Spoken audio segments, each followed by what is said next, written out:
Hello everyone, कैसे हैं आप लोग।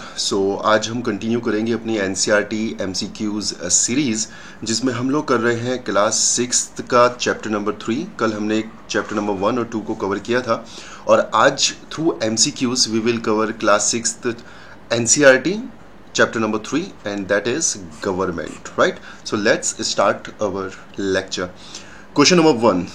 तो पहला क्वेश्चन है, आपको पता है आपको क्या करना है। You have to press the pause button and you have to attempt the question in the comment box, और आपको अपना आंसर नीचे मेंशन करना है एंड देन फाइनल स्कोर भी आपको मेंशन करना है, right. So the first question is Which among of the following is or are the parts of the government? इनमें से कौन कौन सी ऐसी इंस्टीट्यूशंस हैं या ऐसी ऑर्गेनाइजेशंस हैं जिन्हें आप गवर्नमेंट का पार्ट कंसीडर कर सकते हैं। Your first option is Bharat petroleum, then you have Indian Railways, then Indian Space and Research Organization, that is ISRO. उसके बाद है Bharatiya Janata party, it is a political organization, and then you have a supreme court. तो आपको identify करना है कि इनमें से कौन कौन से ऐसे इंस्टीट्यूशंस हैं, कौन कौन सी ऑर्गेनाइजेशन हैं जिन्हें आप गवर्नमेंट का पार्ट कंसीडर कर सकते हो। Your options are 1, 2 and 3 only. B option is 2, 3 and 4 only. C option is 1, 2, 3 and 5 only. And D option is all of the above. So take at least 15 to 20 seconds. इससे ज़्यादा time इसमें नहीं लगना चाहिए क्योंकि कंपैरेटिवली इजी क्वेश्चन है ये, right. So let's see आपका आंसर सही है या गलत। The right answer is option C. Option C की जब हम बात कर रहे हैं तो इसका मतलब आपका first, second, third and fifth statement जो है वो ठीक है। These are the institutions, these are the organization which are the part of the government. यानी जब हम भारत पेट्रोलियम की बात कर रहे हैं तो because it is a PSU, public sector unit, right, public sector undertaking है ये, तो ये क्या है, ये गवर्नमेंट का एक हिस्सा है। इंडियन रेलवेज के बारे में बात करेंगे तो ऑब्वियसली गवर्नमेंट का शेयर इसमें है, गवर्नमेंट की मोनोपोली इसमें है, तो ये भी आपके गवर्नमेंट का पार्ट कंसीडर किया जाता है। इसके अलावा Indian space and research organization is also a part of the government. Then you have Bharatiya Janata party which is a political organization and it has no mention in the constitution. किसी भी political parties का कोई संवैधानिक दर्जा नहीं होता। इसके अलावा पॉलिटिकल पार्टीज गवर्नमेंट का हिस्सा नहीं होती हैं, ठीक है, वो गवर्नमेंट फॉर्म जरूर करती हैं but they are not the part of the state, they are not the part of the government जब हम बात करेंगे ऐसा एक पर्टिकुलर पार्टी की, राइट। उसके बाद है सुप्रीम कोर्ट। तो ये एक टेक्निकल क्वेश्चन है, क्या सुप्रीम कोर्ट गवर्नमेंट का हिस्सा होना चाहिए या नहीं। एनसीईआरटी क्या कहता है, एनसीईआरटी एग्जाम्पल्स जब दे रहा है गवर्नमेंट के पार्ट्स की तो उसमें वो सुप्रीम कोर्ट को भी इंक्लूड कर रहा है।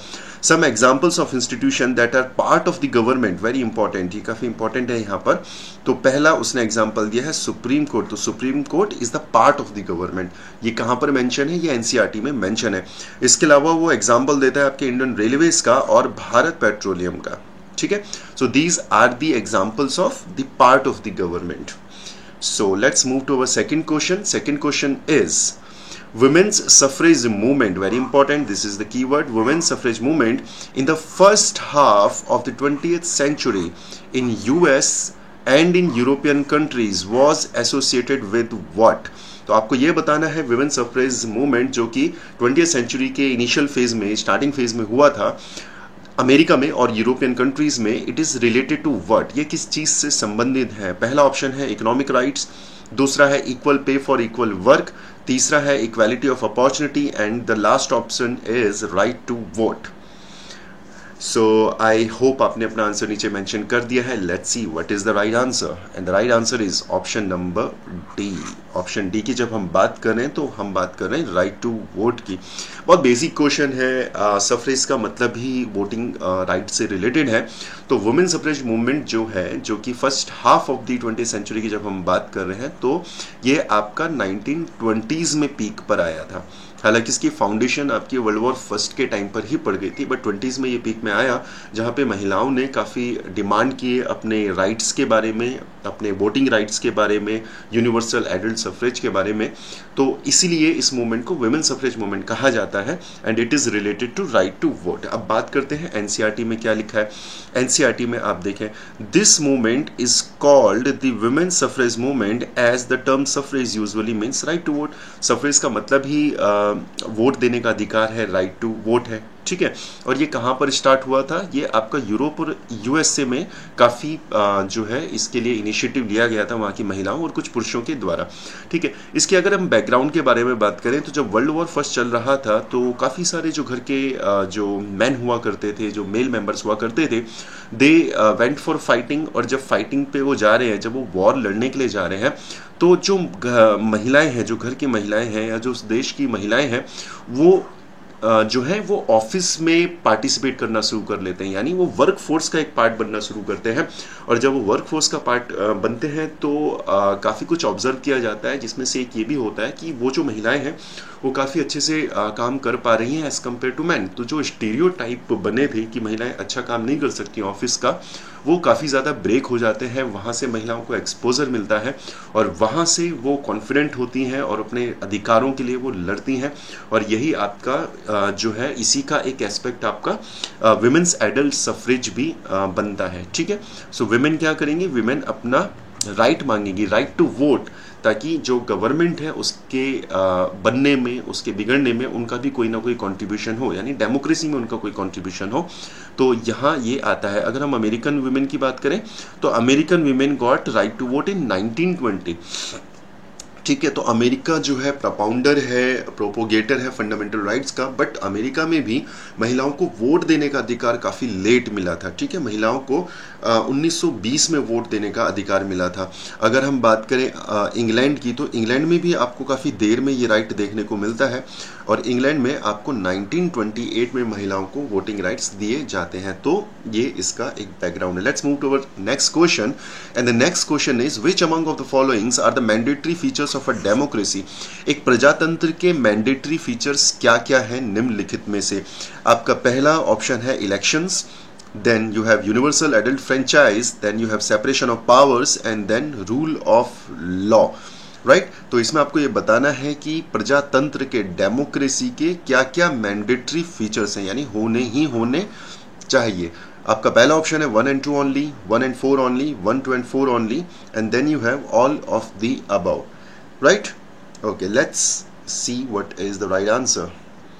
Right answer is C, option number C. ठीक। सो जब हम डेमोक्रेसी की बात करते हैं, जब हम प्रजातंत्र की बात करते हैं, तो कुछ चीज़ें हैं जो कि फॉर्म करती हैं, these are the pillars of democracy. जब हम पिलर्स ऑफ डेमोक्रेसी की बात करते हैं तो ऑब्वियसली इलेक्शंस तो रहेगा ही रहेगा, राइट? इलेक्शंस तो होना ही होना है। डेमोक्रेसी का मतलब ही है government by the people, for the people, of the people, right?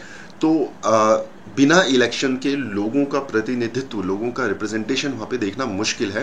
तो आपको याद रखना है कि इलेक्शन तो मैंडेटरी फीचर है ही है। इसके अलावा यूनिवर्सल एडल्ट फ्रेंचाइज, यानी वोट देने का अधिकार सभी को होगा। कोई भी वयस्क अगर कोई व्यक्ति है, कोई भी एडल्ट अगर कोई व्यक्ति है, तो उसे वोट देने का अधिकार होगा।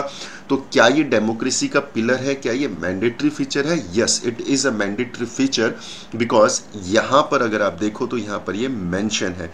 ठीक है। क्या लिखा है यहाँ पर? Government can not call itself democratic unless it allows what is known as universal adult franchise. तो अगर हम आज मॉडर्न डेमोक्रेसी की बात करें तो मॉडर्न डेमोक्रेसी में कोई भी देश अपने आप को डेमोक्रेसी तब तक नहीं कह सकता जब तक कि वो यूनिवर्सल एडल्ट फ्रेंचाइज अपने नागरिकों को अवेलेबल ना करवा रहा हो। इससे पहले जो हमने इलेक्शन वाला पॉइंट देखा था वो यहाँ पे मेंशन है that the main feature of a democracy is that the people have the power to elect their leaders, यानी इलेक्शन के बारे में ये बात कर रहा है। ठीक। उसके बाद सेपरेशन ऑफ पावर्स की बात करें तो सेपरेशन ऑफ पावर का क्या मतलब है? सेपरेशन ऑफ पावर का मतलब है लेजिस्लेचर, एग्जीक्यूटिव और जुडिशरी अलग है। देखो, it is a form of polity. ये पॉलिटी का एक फॉर्म है और ये जरूरी नहीं है कि डेमोक्रेसी में ये हो। ठीक है। ऐसा भी हो सकता है कि लेजिस्लेचर और एग्जीक्यूटिव इंटरचेंज है। जैसे इंडिया की अगर हम बात करें, इंडिया इज अ डेमोक्रेसी, लेकिन India do not follow the doctrine of separation of power in its letter in spirit. ठीक है। अगर आप बात करें अमेरिका की, तो अमेरिका भी डेमोक्रेसी है, वहाँ पर सेपरेशन ऑफ पावर को लेटर एंड स्पिरिट में फॉलो किया जाता है। बट आप इंडिया की बात करो तो इंडिया में तो नहीं है separation of power, legislature and executive both are interdependent. ठीक है। So it is not the mandatory feature, ये नहीं है आपका मैंडेटरी फीचर। और उसके बाद रूल ऑफ लॉ, तो ऑब्वियसली रूल ऑफ लॉ तो होना ही है, क्योंकि अगर रूल ऑफ पर्सन होगा, रूल ऑफ पीपल होगा या रूल ऑफ इंडिविजुअल होगा तो फिर वो डेमोक्रेसी नहीं हो सकता। ठीक है। तो रूल ऑफ लॉ आपका क्या है? It is a mandatory feature of democracy. तो आंसर विल बी 1, 2 and 4, यानी सी ऑप्शन। ठीक है, सेपरेशन ऑफ पावर समझ में आया क्यों नहीं है? अगर नहीं आया तो you can ask me in the comment box. Let's move to our next question. Question number 4. Who publish the news paper young India? Full toss question है, इससे आसान क्वेश्चन और कुछ हो नहीं सकता. क्वेश्चन वैसे भी आसान इसलिए बन रहे हैं क्योंकि अभी हम क्लास 6 की एनसीईआरटी कवर कर रहे हैं. जैसे जैसे लेवल आगे बढ़ेगा 7th 8th 9th 10th 11th 12th, then obviously questions का लेवल भी और नंबर ऑफ क्वेश्चंस भी बढ़ जाएगा. ठीक है, but still these are the kind of question जो आप देखेंगे काफ़ी सारे छोटे एग्जाम्स में आपको देखने को मिल जाते हैं. तो यंग इंडिया के पब्लिशर कौन है, आपको पॉज करना है और उसके बाद नीचे आंसर लिखना है. Right, the right answer is, इसमें देखने की जरूरत नहीं है, answer is C option, Gandhi. बहुत फेमस न्यूज़पेपर है यंग इंडिया और उसके जो पब्लिशर थे वो महात्मा गांधी थे. ये कहाँ पे लिखा है? ये भी आपके एनसीईआरटी में आपको देखने को मिलता है. Writing in the journal young India इन 1931, Gandhi ji said, I cannot possibly bear the idea that a man who has got wealth should have the vote, but that a man who has got character but no wealth or literacy should have no vote. तो यहाँ पे जब हम बात कर रहे थे कि क्या हमको यूनिवर्सल एडल्ट फ्रेंचाइज अपनाना चाहिए कि हमें दूसरे मोड में जाना चाहिए, यानी आपके पास एक ऑप्शन था कि कोई भी व्यक्ति अगर एडल्ट है, इनिशियली द एज वाज 21, ठीक है, बाद में उसको 18 कर दिया गया. लेकिन अगर हम इस पैटर्न के साथ जाएं कि कोई भी व्यक्ति अगर 21 अबव है तो उसको वोट देने का अधिकार दिया जाए, क्या हमें ये अपनाना चाहिए या फिर हमें वोट देने का अधिकार उन्हीं को देना चाहिए?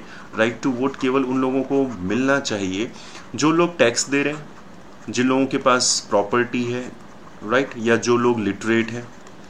तो गांधी का कहना है कि गांधी क्या मानते हैं? गांधी मानते हैं that we should follow universal adult franchise, क्योंकि कुछ लोग होंगे उनके पास हो सकता है प्रॉपर्टी ना हो सकता है वो टैक्स ना दे पाते, हो सकता है वो पढ़े लिखे ना हो, but they may have a very strong character, very good character. Right, वो नॉलेजेबल हो सकते हैं, हो सकता है वो इलिटरेट हैं बट वो नॉलेजेबल हो सकते हैं. तो Gandhi was in favour of universal adult franchise. Last question of the day, not the day, last question of this lecture is, which among of the following decisions would come under the purview of union government? आपको बताना है कि इनमें से कौन कौन सी subjects हैं जो कि यूनियन गवर्नमेंट के अंडर आना चाहिए, यानी इनमें से कौन से सब्जेक्ट ऐसे हैं जो कि जिनके ऊपर फैसले लेने का अधिकार यूनियन गवर्नमेंट को है. तो पहला ऑप्शन देख लेते हैं, to maintain peaceful relation with Pakistan. अगर भारत को पाकिस्तान के साथ पीसफुल रिलेशन रखने हैं तो इसका फैसला कौन करेगा? यूनियन गवर्नमेंट करेगी या स्टेट गवर्नमेंट करेगी या लोकल गवर्नमेंट करेगी? दूसरा, introduction of a new 2000 rupee note, इसका डिसीजन कौन लेगा? कंस्ट्रक्टिंग सिविल हॉस्पिटल, इसका कौन डिसीजन लेगा? और releasing notification for PCS exam, अगर पीसीएस एग्जाम का नोटिफिकेशन निकालना है जो कि नॉर्मली नहीं निकलता, खासतौर से उत्तराखंड की अगर हम बात करें तो ये डिसीजन कौन लेगा? Your options are 1 and 3 only, 1, 2 and 3 only, 1 and 2 only, all of the above. Again, press the pause button and mention your answer in the comment box. I hope आपने अपना आंसर मेंशन कर दिया है. Let's see what is the right answer, and the right answer is option number C. Option number C की जब हम बात कर रहे हैं तो 1 and 2 only. ठीक है, यानी कि to maintain peaceful relation with Pakistan, ये किसकी जिम्मेदारी है? ये यूनियन की जिम्मेदारी है. 2000 रुपये का अगर नया नोट निकालना होगा तो ये रिस्पॉन्सिबिलिटी भी यूनियन की है. लेकिन हाँ, अगर हमें नए सिविल हॉस्पिटल्स अगर हमें बनाने हैं, सिटी हॉस्पिटल अगर हमें बनाने हैं, तो उसकी जिम्मेदारी आपकी स्टेट गवर्नमेंट की होगी, ना कि यूनियन गवर्नमेंट की होगी. और पीसीएस एग्जाम्स अगर कंडक्ट करने हैं तो वो भी स्टेट गवर्नमेंट करेगा, ना कि यूनियन गवर्नमेंट करेगा. यूनियन गवर्नमेंट यूपीएससी के थ्रू आपके सेंट्रल लेवल के, यूनियन लेवल के एग्जाम्स कंडक्ट करता है. तो आंसर होगा इसका 1 and 2 ओनली, यानी सी ऑप्शन. ठीक है, ये स्क्रीनशॉट है आपकी एनसीईआरटी का और एनसीईआरटी में ये क्वेश्चन आपसे पूछा गया है. तो let's have a quick revision और जल्दी से इसको कर लेते हैं. तो पहला स्टेटमेंट है, the decision of the government of India to maintain peaceful relation with Russia. तो ये डिसीजन कौन सी गवर्नमेंट लेगी? लोकल गवर्नमेंट लेगी, स्टेट गवर्नमेंट लेगी कि सेंट्रल गवर्नमेंट लेगी? तो जाहिर सी बात है सेंट्रल गवर्नमेंट लेगी. The decision of the government of West Bengal on whether to have board exam in class 8 for all government school. Education state का मैटर, इसमें ज़्यादा क्लोज वो स्टेट की तरफ आपको ज़्यादा देखने को मिल रहा है. लेकिन अगर हम वेस्ट बंगाल गवर्नमेंट की बात करें कि क्या बोर्ड एग्जाम होने चाहिए क्लास 8 में for all the government school, तो ये फैसला कौन लेगा? ये थोड़ा सा कंट्रोवर्शियल है because of the all the government school. और जब आप ऑल दी गवर्नमेंट स्कूल्स की जब आप बात करोगे तो कुछ स्कूल सेंट्रल गवर्नमेंट के अंडर होते हैं और कुछ स्कूल आपके स्टेट गवर्नमेंट के अंडर होते हैं। जैसे अगर आप उत्तराखंड की बात कर लो तो उत्तराखंड में आपको केंद्र विद्यालय भी देखने को मिलते हैं जो कि सेंटर के अंडर आएंगे, और उत्तराखंड में आपको स्टेट के स्कूल्स भी आपको देखने को मिलते हैं जो कि स्टेट गवर्नमेंट में आएंगे। तो अब यहाँ पे थोड़ा कन्फ्यूजन है कि ये ऑल गवर्नमेंट स्कूल्स के बारे में जब बात कर रहा है तो ये सेंटर प्लस स्टेट के बारे में बात कर रहा है या फिर सिर्फ स्टेट के बारे में बात कर रहा है। But in my opinion the decision of the government of West Bengal, अब वो लिख ही रहा है यहाँ पर गवर्नमेंट ऑफ वेस्ट बंगाल, तो इसका आंसर स्टेट ही होगा क्योंकि ऑलरेडी वो लिख रहा है वहाँ पे decision of the government of West Bengal. ठीक है। Introduction of 2 new trains between Dibrugarh and Kanyakumari, तो यार देखो ये तो सेंटर का मामला है, रेलवेज। ठीक है। The decision to locate a common well in a particular area of the village, ये आपका पंचायत का मामला है। Decision to construct a big children's park in Patna, तो ये भी आपका लोकल गवर्नमेंट का मामला है, यानी आपका म्यूनसिपैलिटी का मामला है। ठीक। The decision of the government of Haryana to provide free electricity for all the farmers, तो ये आपका स्टेट का मामला है। Introduction of a new 1000 rupees, ये आपका यूनियन का मामला है।